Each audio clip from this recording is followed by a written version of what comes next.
자, 오늘 우리가 함께 생각할 말씀은 구약 성경 이사야서 22장 1절에서 25절까지 마지막 절까지 우리 한 절씩 교독하겠습니다. 구약 성경 991면 이사야 22장 1절을 제가 먼저 읽겠습니다.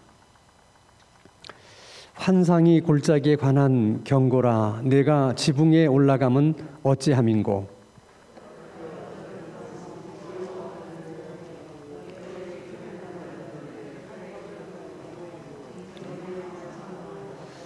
너희 관원들도 다 함께 도망하였다가 활을 버리고 결박을 당하였고, 너희 멀리 도망한 자들도 발견되어 다 함께 결박을 당하였도다.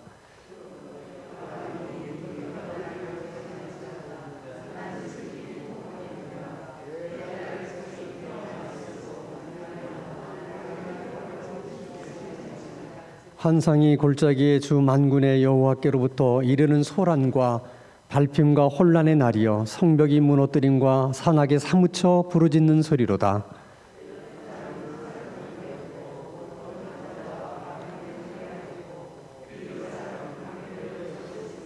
병거는 내 아름다운 골짜기에 가득하였고 마병은 성문에 정렬되었도다.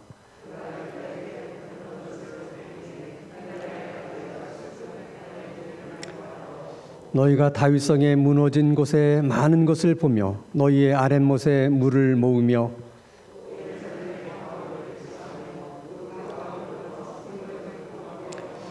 너희가 또 옛못에 물을 위하여 두 성벽 사이에 저수지를 만들었느니라. 그러나 너희가 이를 행하신 이를 앙망하지 아니하였고 이 일을 옛적부터 경영하신 이를 공경하지 아니하였느니라.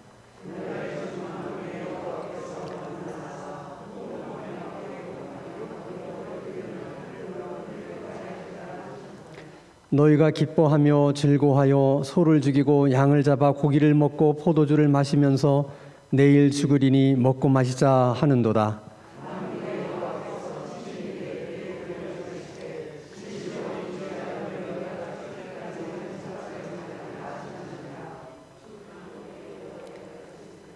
주 만군의 여호와께서 이르시되 너는 가서 그 국고를 맡고 왕국 맡은 자 샘낫을 보고 이르기를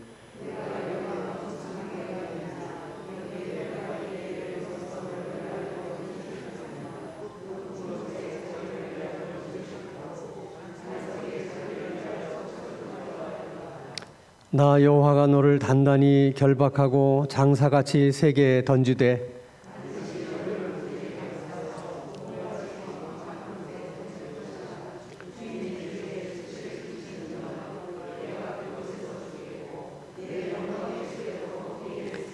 내가 너를 내 관직에서 쫓아내며 내 지위에서 낮추리니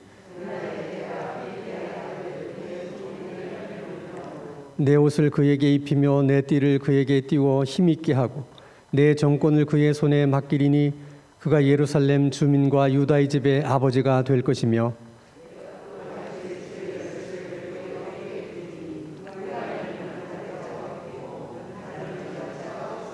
못이 단다는 곳에 박힌같이 그를 견고하게 하리니 그가 그의 아버지 집의 영광의 보좌가 될 것이요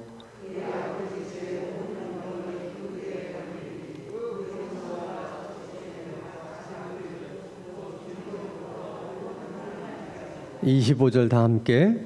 만군의 여호와께서 이르시되 그날에는 단단한 곳에 박혔던 못이 사그리니 그 못이 부러져 떨어짐으로 그 위에 걸린 문걸이 부서리라 하셨다 하라. 나 여호와의 말이니라. 아멘. 이사야서 13장 말씀부터 21장까지의 말씀은 남한국 유다를 중심으로 한 주변 국가들이 이제 하나님의 심판을 받게 될 것이다 하는 이사야 선지자의 예언입니다. 이제 22장에 오게 되면 그 하나님의 심판의 그 표적이 남한국 유다에게로 이제 모아지게 됩니다. 그래서 남한국 유다도 하나님의 심판을 받아서 멸망하게 될 것이다 하는 예언을 하는 거예요. 자, 어떻게 생각해 보면 왜 하나님께서 남한국 유다의 심판에 대한 말씀을 먼저 말씀하지 않으시고 남왕국 유다를 중심으로 한 그 이웃 국가들이 먼저 심판을 받게 될 것이다. 이렇게 말씀하시고 마지막에서야 남왕국 유다도 심판을 받게 될 것이다. 이런 예언의 말씀을 하셨겠습니까? 그것은 주변 국가들의 그 심판에 대한 예언의 말씀을 남왕국 유다의 백성들이 듣고 우리가 정말 하나님만을 의지해야 되겠구나. 하나님께서 말씀하신 것처럼 다 저 주변 국가들은 하나님의 심판을 받아 멸망받을 나라인데 그런 나라들을 우리가 의지해서 무슨 도움을 얻을 수 있겠느냐. 우리가 하나님만을 의지해야겠구나. 그런 그 하나님의 특별하신 배려 때문이죠. 그래서 하나님의 마음은 어떻게 해서든지 남왕국 유다가 멸망하지 않기를 원하셨어요. 하나님의 손으로 남왕국 유다를 심판하지 않기를 하나님이 원하신 것이죠. 그래서 그런 배려를 했는데 정작 남왕국 유다의 백성들은 그런 하나님의 배려를 이해하지도 못했지만은 하나님의 그 귀한 배려를 그냥 발로 냅다 거듭차는 그런 정말 패역한 짓을 하나님 앞에 행하게 되었다는 것입니다.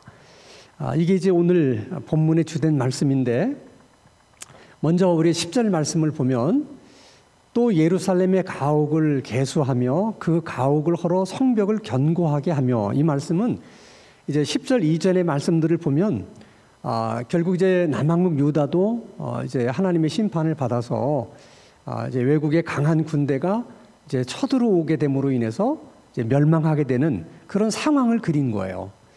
자, 그래서 하나님이 이미 그런 부분에 대해서 많이 이제 이사야 선지자를 통해서 여러 차례 예언의 말씀을 했지만 그때는 귀담아 듣지 않다가 정작 정말 이제 외적의 침입을 받게 되니까 나름대로 이제 준비를 하는 거예요. 그래서 일반 가옥들을 전부 다 조사를 해서 무너진 성벽을 보수할 만한 그런 집들이 있으면 그 집을 허는 거예요. 다시 말하면 그 집이 돌로 만들어진 집이라든지 돌담을 쌓은 집이라든지 그런 집은 다 헐어버리고 그 돌을 가져다가 이 무너진 성벽이나 또 성 위를 조금씩 더 증축하는 그런 걸 한 것이죠. 그게 다 뭐냐면 이제 외적의 침입에 대비하기 위해서 그런 일을 한 겁니다. 또 전쟁이 이제 오래되게 되면 끝까지 버티고 살아남으려면 가장 중요한 것이 양식과 물이거든요. 그래서 11절 말씀을 보면 너희가 또 옛못의 물을 위하여 두 성벽 사이에 뭘 만들어요? 저수지를 만들었다. 그러니까 그들은 그들 나름대로 최선을 다한 거예요. 그러나 하나님이 뭐라고 말씀하시냐면, 그러나 너희들 스스로가 너희들 자신을 지키기 위해서 그 노력한 것에 대해서는 뭐 하나님이 특별하게 말씀할 일이 없지만은, 그러나 너희가 일을 행하시니, 다시 말하면 이렇게 외적이 침공을 받게 될 거라고 말씀하신 하나님의 예언의 말씀에 대해서는 귀담아 듣지 않다가 정작 그런 일을 닥치게 되니까 지금 너희들이 저런 일을 하고 있다. 지금 하나님이 그걸 지적하시는 거예요. 그러면서 하나님께서 너희들에게 계속해서 말씀하신 내용이 뭐냐 하는 것을 다시 한번 상기시켜 주십니다. 12절 그날의 주 만군의 여호와께서 명령하사 통곡하며 애곡하며 머리털을 뜯으며 굵은 배를 띠라 하셨거늘. 그러니까 너희들이 정말 하나님의 말씀에 불순종한 죄를 철저하게 회개하고 하나님께 돌아오라. 지금도 늦지 않았다. 하나님께로 돌아오라. 이렇게 하나님께서 이사야 선지자를 통해서 여러 차례 이게 예언의 말씀을 주셨는데도 그들이 그것을 따르지 않았어요. 따르지 않을 뿐더러 그들이 하나님의 저런 배려에 대해서 어떤 반응을 보였느냐. 13절 말씀에 보면 너희가 기뻐하며 즐거워하여 소를 죽이고 양을 잡아 고기를 먹고 포도주를 마시면서 내일 죽으리니 먹고 마시자 하는도다. 이렇게 그들이 반응을 보였다는 거예요. 다시 말하면 하나님이 이제 심판의 말씀을 주시니까 그래? 그러면 우리가 어차피 뭐 심판을 받아서 다 이제 우리가 죽게 될 것인데 어차피 죽게 될 거라면 오늘이라도 실컷 먹고 마시자. 그들이 그랬다는 거예요. 그럼 하나님이 저러라고 예언의 말씀을 주신 게 아니잖아요. 근데 완전히 이스라엘 백성들은 그 하나님의 배려를 저런 식으로 받아들이는 거예요. 그래 하나님 마음이 얼마나 속상하겠어요. 응? 하나님이 심판에 대한 예언의 말씀이 결국 그러니까 우리가 오늘이라도 실컷 먹고 마시고 즐기자. 그렇게 하라고 하나님께서 심판에 대한 예언의 말씀을 주신 겁니까? 하나님이 너무 속상하시니까 14절에 그런 남왕국 유다에 대해서 이렇게 말씀하십니다. 만군의 여호와께서 친히 내 귀에 들려 이르시되 진실로 이 죄악은 너희가 죽기까지 용서하지 못하리라. 내가 너희를 죽기까지 용서하지 않겠다는 거야. 너희들의 그 죄는 너희들의 죽음으로 다 치루라. 너희들이 다 죽게 될 것이다. 그런 이제 하나님이 이제 심판에 대한 엄중한 이제 말씀을 하십니다. 이런 말씀을 들으면서 여러분 참 슬프지 않습니까? 하나님은 어떻게 해서든지 남왕 유다가 멸망하지 않기를 바라셨고 하나님의 손으로 심판하지 않기를 원하셔서 그렇게 이사야 선지자를 통해서 간곡하게 예언의 말씀을 주셨는데 저런 반응을 보이는 남왕국 유다 백성들에 대해서 하나님의 그 상심, 그 실망하심이 얼마나 크셨으면 저런 말씀을 하실까. 근데 이것이 남왕국 유다의 문제만이 아니라는 거예요. 언제나. 자, 우리 삼손의 경우를 한번 생각해 보세요. 사사기에 보면 여러 사사들이 등장하는데 그 사사들 가운데 가장 특징 있는 사사가 삼손이에요. 삼손은 정말 아주 특이한 인물로 하나님이 선택을 받은 사람이에요. 그 특징 가운데 하나는 삼손은 태어날 때부터 나신인으로 태어납니다. 아예 처음부터 하나님께 바쳐진 자로 이제 태어나는 거예요. 근데 나실인은 태어나면 반드시 지켜야 될 계율이 3가지가 있어요. 그 3가지 중에 하나는 독주를 마시면 안 된다는 거예요. 술을 마시면 안 된다. 2번째는 시체를 가까이 하지 마라. 그다음에 3번째는 머리를 깎지 말라 하는 엄중한 3가지 계율이 있습니다. 근데 삼손이 나신인으로서의 그 서약을 너무 쉽게 생각하는 거예요. 자, 사사기 14장 5절 6절 말씀을 보면 삼손이 그의 부모와 함께 딥나에 내려가 딥나의 포도원에 이른즉 젊은 사자가 그를 보고 소리 지르는지라. 6절입니다. 여호와의 영이 삼손에게 강하게 임하니 그가 손에 아무것도 없이 그 사자를 염소 새끼를 찢는 것까지 찢었으나 그는 자기가 행한 일을 부모에게 알리지 아니하였더라. 그러니까 그 젊은 그 사자가 그 얼마나 힘이 세겠어요. 근데 그런 힘이 센 그 젊은 사자도 정말 염소 한 마리를 찢는 것처럼 그렇게 아주 가볍게 제압을 했다는 거죠. 그만큼 삼손이 힘이 강했다는 거예요. 여러분, 사자를 이렇게 찢어서 죽일 정도의 힘이라면 어느 정도의 힘일지 한번 여러분 상상을 해보세요. 이거는 정말 하나님의 영이 임하지 않고는 그런 일은 전혀 불가능한 일입니다. 근데 놀라운 사실은 이제 8절 9절 말씀에 보면 얼마 후에 삼손이 그 여자를 맞이하려고 다시 가다가 돌이켜 자기가 찢어 죽인 사자의 죽음을 본 거예요. 근데 그 죽은 사자를 가만히 지켜보니까 그 죽은 사자의 몸에 벌떼들이 와서 거기다가 뭘 만들어 놨다고요? 꿀을 만들어 놨다는 거예요. 죽은 사자의 몸에. 근데 손으로 그 꿀을 떠서 어떻게 해요? 삼손이 먹었어요. 그러니까 여러분, 죽은 사자의 시체에 벌들이 와서 꿀을 만들어 놨는데 그 꿀을 먹었다는 것은 곧 뭐를 먹은 것과 마찬가지입니까? 그렇죠. 죽은 사체를 먹은 것과도 마찬가지예요. 그러니까 나실인으로서의 2번째 금기사항을 깨트린 거예요. 그렇지만 여러분, 여기서 우리가 이제 주목해야 될 것은 삼손이 이 2번째 나실인의 서약을 깨트렸다고 해서 하나님의 영이 즉시 삼손을 떠난 것이 아니라는 것입니다. 여전히 하나님의 영이 삼손에게 머물러 있어요. 그래서 강한 힘을 계속해서 발휘합니다. 그것은 삼손이 나실인의 2번째 서약을 깨트린 것을 하나님이 묵인하신 게 아니에요. 용인하셨기 때문에 그런 게 아니에요. 그것은 삼손이 깨닫고 돌이킬 수 있는 시간을 주신 거예요. 그게 일종의 하나님의 배려예요. 근데 그것을 삼손도 남왕국 유다의 백성들처럼 그 하나님의 호의, 그 배려를 제대로 이해하지 못한 거예요. 그래서 2번째 서약을 깨트려도 아무런 문제가 없잖아요. 여전히 똑같이 힘을 쓸 수 있고. 그러니까 그것을 아주 가볍게 생각하는 거예요. 이래도 되는가 보다. 그래도 여전히 하나님은 내 편이시다. 이런 생각을 가지고 사는 거죠. 굉장히 아슬아슬한 모습 아니겠습니까?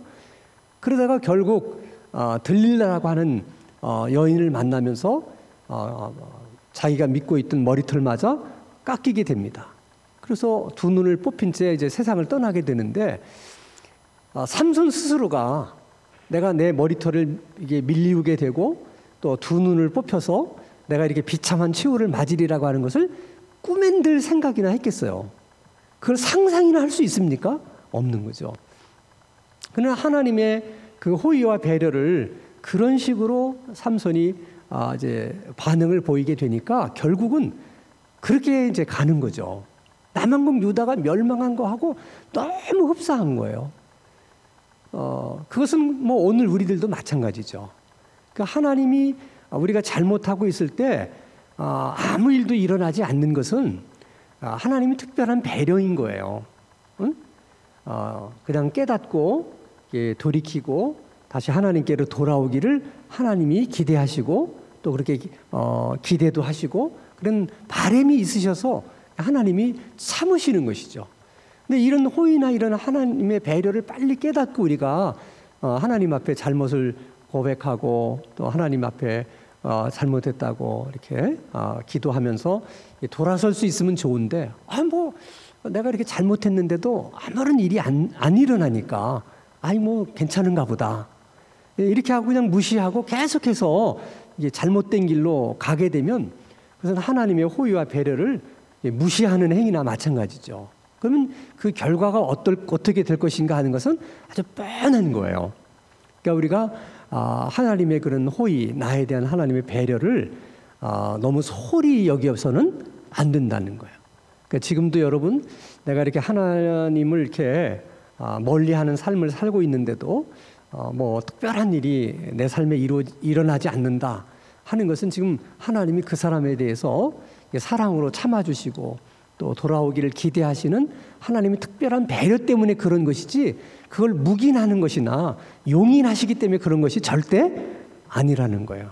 하나님의 배려나 호의를 그렇게 잘못 이해하거나 왜곡하거나 그런 식으로 반응해서는 안 된다는 것입니다. 자, 그러면 이제 남한국 유다가 저렇게 이제 하나님의 심판을 받게 될 것인데, 특별히 이제 22장에 보면 두 사람의 이름을 하나님이 거론하세요. 근데 그 남한국 유다의 멸망과 이 두 사람의 그 이름이 어떤 연관이 있기 때문에 하나님이 이 두 사람의 이름을 언급할까? 이 두 사람 다 지도자거든요. 그러니까 남한국 유다의 멸망에는 이 두 사람의 어떤 잘못된 그들의 책임이 있다 하는 것을 하나님께서 이제 시사하시는 것 같아요. 이 두 사람 가운데 하나가 셈나라는 사람인데, 오늘 15절 말씀 한번 볼까요? 15절 보면 주 만군의 여호와께서 이르시되 너는 가서 국고를 맡고 왕국 맡은 자 셈나를 보고 이르기를. 국고를 맡았다고 하는 것은 국가의 재정 출납을 맡았다는 거예요. 그러니까 뭐 세금을 거둬들이고 또 국가의 재정을 어떻게 쓸 것인지를 이제 결정하고, 거기엔 특별히 이제 강대국에게 이제 조공을 바치는 일까지도 저 사람이 책임을 진 겁니다. 그러니까 국고를 맡은 자는 왕 다음으로 최고의 권력을 가진 자예요. 권력 서열로 보면 권력 서열 2위에 해당하는 사람이 저 국고를 맡은 사람입니다. 저 셈나라고 하는 사람이 처음에는 정치를 참 잘했어요. 히스기야 왕 때 이제 셈나가 국고를 맡은 장관이 됐는데, 이제 사네립이 군대를 이끌고 이제 예루살렘을 포위했을 때도 저 셈나가 그 장군들을 만나서 협상도 하기도 하고, 또 나라에 어려운 일이 있을 때는 이사야 선지자에게 가서 의논하기도 하고, 이렇게 참 처음에는 정치를 잘한 사람이었는데 어느 순간에 이제 셈나가 잘못된 길로 들어섭니다. 근데 그 과정은 성경이 설명하고 있지는 않아요. 근데 뭐가 잘못됐을까? 자, 16절. 자, 네가 여기와 무슨 관계가 있느냐?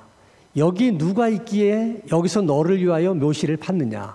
높은 곳에 자기를 위하여 묘시를 팠고 반석에 자기를 위하여 처소를 쪼아내었도다. 그러니까 한마디로 호화로운 무덤을 준비했다는 거예요, 셈나가. 그러니까 이제 평상시의 삶이 어떠했을까 하는 것을 짐작해 하는 말이죠. 그러니까 자기가 이제 죽을 때 그때까지도 준비를 해놓는 거야. 내가 죽었을 때 어떻게 할 것이다. 그러니까 죽었을 때 저렇게 호화로운 무덤에 묻힐 것을 다 예상하고 준비를 했다면 평소의 삶이 얼마나 호화로웠겠느냐 하는 것을 우리가 짐작해 하는 것이죠. 자, 17절과 18절 말씀 보겠습니다. 17절. 나 여호와가 너를 단단히 결박하고 장사같이 너를 세게 던지되 반드시 너를 모질게 감싸서 공같이 광막한 곳에 던질 것이다. 이것은 이제 셈나가 이제 바벨론의 포로로 끌려가게 될 것이다 하는 것을 암시하는 거예요. 자, 근데 주인의 집에 수치를 끼치는 너요, 내가 그곳에서 죽겠고 내 영광의 수레도 거기에 있으리라. 이 말은 하나님께서 셈나에 대해서 이렇게 말씀하시는 거예요. 너 결국 네가 바벨론에서 죽을 건데 이 땅에 그렇게 호화로운 무덤을 판 것이 무슨 의미가 있느냐. 네가 바벨론에서 죽을 놈인데 저렇게 사치스러운 마차가 다 무슨 소용이 있느냐. 그러니까 한 치 앞을 내다보지 못하는 거예요. 한 치 앞을 내다보지 못하는 것이죠. 근데 이게 셈나만 그런 게 아니라 20절 이하의 말씀을 보면 또 한 인물이 나와요. 우리 이사야 22장 20절 말씀 보면, 자, 그날에 내가 힐기야의 아들 내 종 엘리야김을 불러 엘리야김에게 하나님께서 셈나에게 주셨던 모든 은총과 축복을 이제 엘리야김에 줍니다. 자, 내 옷을 그에게 입히며 셈나의 옷을 그에게 입힌다는 것입니다. 내 띠를 그에게 띄워 힘이 있게 하고 내 정권을 그의 손에 맡기리니 그가 예루살렘 주민과 유다 집의 아버지가 될 것이며, 그 다음에 22절, 내가 또 다윗의 집의 열쇠를 그의 어깨에 두리니 그가 열면 닫을 자가 없겠고 닫으면 열 자가 없으리라. 23절의 말씀이 재밌는 말씀이에요. 못이 단단한 곳에 박힌 같이 내가 그를 견고하게 하리니 그가 그의 아버지 집의 영광의 보좌가 될 것이요. 24절, 그 못에 그 아버지 집의 모든 영광이 그 위에 걸리리니 그 후손과 족속되는 각 작은 그릇 곧 종지로부터 모든 항아리까지니라. 큰 자나 작은 자가 다 엘리야김의 그 못에 걸려 있을 거라는 거예요. 그러니까 그 책임이 막중한 거죠. 굉장히 막중한 거예요. 다 이 한 사람에게 다 이렇게 걸려 있다는 것입니다. 그런데 25절에 뭐라고 말씀하시냐면, 25절, 만군의 여호와께서 이르시되 그날에는 단단한 곳에 박혔던 못이 사그리니 그 못이 부러져 떨어짐으로 그 위에 걸린 물건들이 다 함께 어떻게 왕창 다 무너져 내릴 것이다. 이런 말씀을 하시는 거죠. 이런 말을 두고 보통 사람들이 권불 10년이다 이렇게 얘기해요. 권세가 아무리 오래 가도 10년까지 가지 못한다. 그러면 이 두 사람의 공통점이 뭐냐는 거예요. 다 하나님의 어떤 기대 속에 하나님께서 남왕국 유다의 2인자로, 지도자로 세워줬다는 거죠. 근데 처음에는 다 잘했는데 그 초심을 잃어버리고 다 교만해져서 인실정사 이렇게 한다든지 자기 가까운 사람들을 다 자기 주변에 이렇게 자리를 줘서 앉게 한다든지, 또 자기의 권력을 이용해서 부정적으로 이렇게 이제 재정을 탐한다든지 그런 일들로 인해 가지고 결국 백성들을 제대로 이끌지를 못했다는 거예요. 그러니까 그 두 사람이 남왕국 유다가 멸망하는데 큰 책임이 있다. 이렇게 이제 하나님이 말씀하시는 것입니다. 자, 여러분 잘 보세요. 이사야 시대에는 남왕국 유다를 중심으로 해서 주변 국가들이 먼저 심판을 받고 마지막으로 남왕국 유다가 심판을 받습니다. 근데 우리가 마지막 날에는 그렇지가 않아요. 심판이 어디서부터 시작되냐면 교회에서부터 시작이 돼서 세상으로 심판이 확산돼 나갑니다. 자, 베드로전서 4장 17절 말씀 보면 하나님의 집에서 뭐가 시작돼요? 심판을 시작할 때가 되었나니 만일 우리에게 먼저 하면 하나님의 복음을 순종하지 않은 자들의 그 마지막은 어떠하겠느냐. 그러니까 마지막 날에는 심판이 교회로부터 시작이 된다는 거예요. 그러면 교회로부터 시작이 되면 교회 안에 누구로부터 심판이 시작될 것 같습니까? 지금 이사야의 말씀들을 우리가 들은 걸로 하면 지도자들이 먼저 심판을 받는 거예요. 교회 지도자라고 그러면 이제 목사님, 또 장로님, 뭐 권사님, 또 뭐 안수 집사님, 이제 이런 분들이 먼저 심판을 받게 될 거라는 거죠. 그러니까 그만큼 책임이 중요한 거예요, 우리들이. 그러니까 이 직분을 맡은 사람들은 교회가 어렵다 그러면 어떤 생각을 해야 돼요? 내가 이런 직분을 가진 책임을 하나님 맡겨주셨는데, 내가 더 많이 기도해야 되는데, 내가 그렇게 기도해야 될 책임이 있는데 내가 그렇게 기도하지 못해서 이렇게 교회가 어려움을 당하는가 보다. 내가 이런 책임을 맡아서 교회를 위해서 더 많이 희생하고 헌신해야 되는데 내가 그러지 못해서 이런 교회가 어려움이 있나 보다. 우리들은 그렇게 생각해야 되는 거예요. 책임을 맡은 사람들은. 근데 대부분 그렇게 생각을 안 하는 것이 이제 문제라는 거죠. 그게 문제라는 거예요.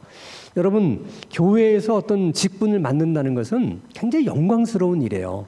왜냐하면 하나님이 주시는 거니까. 그리고 그것이 물론 책임이 참 부담스러운 건 사실이지만은 그 직분 때문에 주시는 하나님의 은혜가 있어요. 그러니까 그 직분에서 그 직분을 내려놓으면 그 직분 때문에 주셨던 은혜도 이제 거두어지게 되는 겁니다. 그러니까 여러분, 그 직분이라고 하는 것이 받은 사람의 입장에서 보면 굉장히 큰 은혜예요. 그 직분 때문에 우리가 어떻게 보면 기도의 자리에 있을 수도 있고, 그 직분 때문에 또 믿음에서 떠나지 않을 수도 있고, 그것이 다 뭐냐면 하나님이 주신 은혜거든요. 그러니까 내가 그런 직분을 맡지 않았더라면 내가 그렇게 살지 못했을 수도 있는데, 하나님이 그 직분 때문에 그렇게 살도록 그런 은혜를 주신 거예요. 그러니까 뭐 감사한 거죠. 그러나 그 은혜만 있는 것이 아니라 내가 그 책임도 있다는 거죠. 직분이라는 것은. 그 책임 때문에 어느 정도 스트레스를 받아야 되는 건 어쩔 수 없는 거예요. 근데 그것은 직분을 내려놓으면 그 스트레스도 사라지지만은 그 직분 때문에 주었던 하나님의 은혜도 동시에 사라지는 거예요. 그러니까 한마디로 말하면 직분을 주셨을 때 그래서 최선을 다해서 직분을 감당하는 게 중요한 거예요. 근데 가끔 이제 교회에서 뭐 우리 교회뿐만 아니라 다른 교회에서도 그런 일들이 많아요. 이제 직분자를 위해서 이제 선거를 하면 뭐 권사를 뽑거나 안수집사를 뽑거나 장로 뽑는 선거를 하면 꼭 이제 그것 때문에 시험에 드는 분들이 있어요. 시험에 드는 분들이 있는데 그럴 때 이제 저는 그런 생각이 들어요.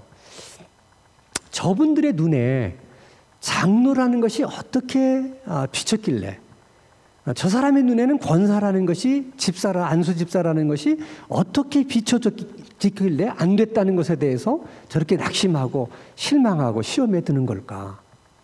만약에 저 사람의 눈에 장로가 되면 기도도 엄청 많이 해야 되고 예배도 많이 꼭꼭 참석해야 되고 뭐 또 교회 어려운 일이 있을 때는 엄청나게 또 희생도 헌신도 많이 해야 되고 또 권사님들 보니까 뭐 보통이 아닌 것 같아. 정말 그 사람의 눈에 뭐 장로라는 게 그렇게 비춰지고 권사라는 게 그렇게 비춰지고 안수집사라는 게 그렇게 비춰졌다면 그 안 된 것에 대해서 막 그렇게 막 아쉬워하고 막 그것 때문에 시험에 들 만큼 그런 일이 되겠어요? 근데 그렇게 안 보인 거죠. 그 사람의 눈에는. 거기에는 어쩌면 우리들의 책임이 있을 수 있는 거예요. 그러니까 우리가 맡은 직분에 대해서 우리가 책임을 다했다면 그들이 우리를 보면서 그런 생각을 안 했을 텐데, 우리가 직분만 걸어놓고 행세나 하려고 그러고 아무런 책임의식은 없이 그 사람의 눈에 그렇게 보이니까 좋아 보이잖아요. 뭐 없고 그냥 섬김이나 받는 것 같고. 그러면 결국에 가서 그들이 그렇게 된 것으로 인해서 시험에 들게 한 건 누구 때문이야? 먼저 직분을 받은 우리 때문일 수도 있다는 거예요. 남 탓할 게 없어요. 시험에 든 사람 보고 막 믿음이 없느니 뭐 하느니 그렇게 얘기할 게 아니라 어쩌면 내가 책임을 다하지 못한 내 모습 때문에, 그런 모습 때문에 저분이 엉뚱한 생각을 하고 저렇게 시험에 든 것일 수도 있겠구나, 이런 생각을 우리가 해야 된다는 거예요. 그래서 오늘은 이게 하나님의 심판이 교회로부터 시작이 된다는 것, 이것은 또 교회가 세상에 대한 책임이 또 있는 거예요.